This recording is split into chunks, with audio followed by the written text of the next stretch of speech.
this rate impact is already slowing the economy this year. The Fed made a very significant move.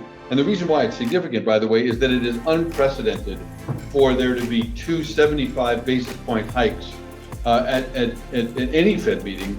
The very fact that they've taken that move indicates, that they still are very focused on the inflationary environment and very focused on attacking that. Headline inflation has got components. Goods price inflation is diminishing. That's diminishing already. We're having accumulation of unwanted consumer goods. Just 5 months ago, everyone was talking about how we're running short of everything. Right. So again, the services sector will take longer, but a year out from now, we're not going to see inflation in either component. And many reasons why is because of what we've been talking about. We've said that exogenous events from the war, from the pandemic itself, and from buying patterns associated with the pandemic, all of that were distortions that the Fed, in driving demand down, could not specifically address. What has been really shocking in the movement of the Fed to these higher rates has been two things. We've talked about the fact that by diminishing home purchases, that rents went up considerably, and that affected CPI negatively.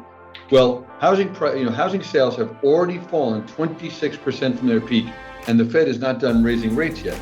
And that has long-term implications for a variety of things. When someone buys a new home, they buy a lot of stuff. Dishwashers. Exactly. I bought 3 of those. But now that I'm done, but the point is that now we're going to see that ripple effect. Lower employment in the area of residential stuff, lower employment in the real estate industry, and ultimately lower purchases of durable goods. We're having a rate-induced housing recession.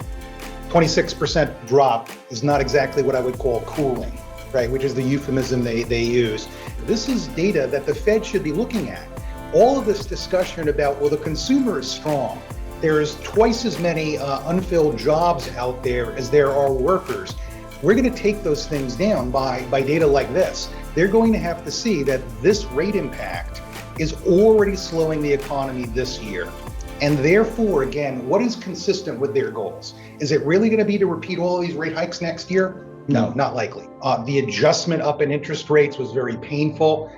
The Federal Reserve, if it recognizes it, won't tighten quite so much. So the depths of the downturn going forward don't have to be as severe. We've now had 2 quarters of negative GDP. The second quarter was slightly larger negative GDP than people expected. At what point is the negative GDP print and the coincident unemployment going to tell us where we really are vis-a-vis this recession? It's very possible that we will have a higher unemployment rate by the end of next year. But we just don't believe it's right now. And that's the key fact here, is that the employment data have to go from a period of rapid growth to slower growth first. And so the Federal Reserve and the administration, they can all say, well, this is not a real recession yet. It's actually true. So unfortunately, again, the labor markets are something that will weaken, that's out in the future. With that, we'll see weaker profits. And we're going to need, again, an equity strategy that's not dependent on a big rebound in profits, not until profits have already dropped. So this is another story where a recession that it's not yet is not good.